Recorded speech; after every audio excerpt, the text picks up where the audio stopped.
अध्ययन कैसे कराया जाए उसके प्रति हर समाज अपने स्तर पर व्यवस्था करता है। तो मैं भी प्रदेश अध्यक्ष वीर के युवा विकास समिति नायक समाज, मैं भी निवेदन मेरे के सामने यही करना चाहूंगा कि ये सरकारी भूमि है जिसमें निर्माण हो रखा है नगर पालिका द्वारा, और ये संगठन वीर एकलव्य युवा विकास समिति है, उसके नाम से हुआ है और इस हॉस्टल का नाम भी वीर एकलव्य ही रखा गया है। और वीर एकलव्य नाम में भी इतनी बड़ी ताकत है, वो एक महान शख्सियत थी जिसके नाम से हम आज भी काम कर रहे हैं। वो हमारे पूर्वज थे, उसी इतिहास को दोहराते हुए हमने ये मुहिम चला रखी है। तो अभी तो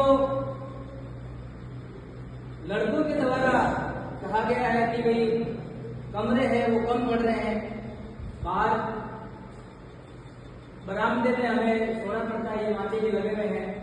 तो मैं आप सभी की तरफ से, नोखा के नायक समाज की तरफ से एमएलए साहब से निवेदन करना चाहूंगा कि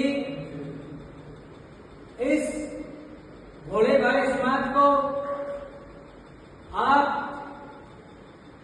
थोड़ा उठाने का काम करें और हमारा समाज सदियों से आपके परिवार के साथ, आपकी पार्टी के साथ कंधे से कंधा मिला के रहा है।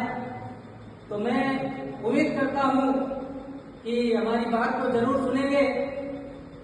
अभी यहाँ आवश्यकता है वो ये है कि एक तो ये खुला पड़ा है, जितनी हमारी जमीन बन रही है उसकी 4 दीवारी और कम से 5 से देखभाल की व्यवस्था हो, एक किचन की व्यवस्था हो, मुख्य द्वार बन जाए।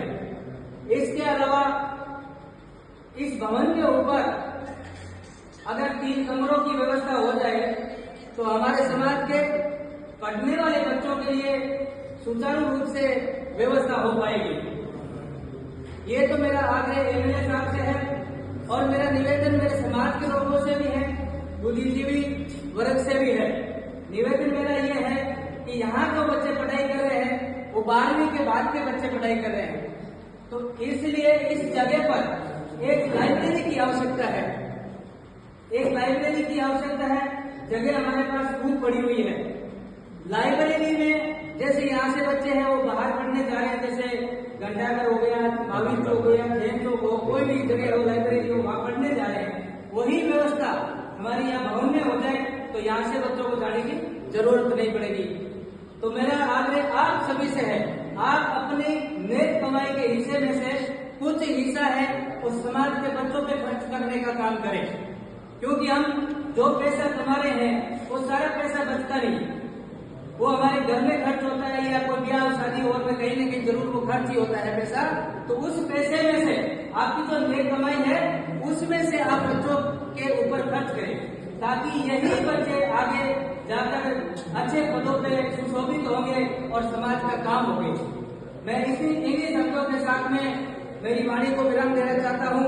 जय हिंद, जय भारत, धन्यवाद।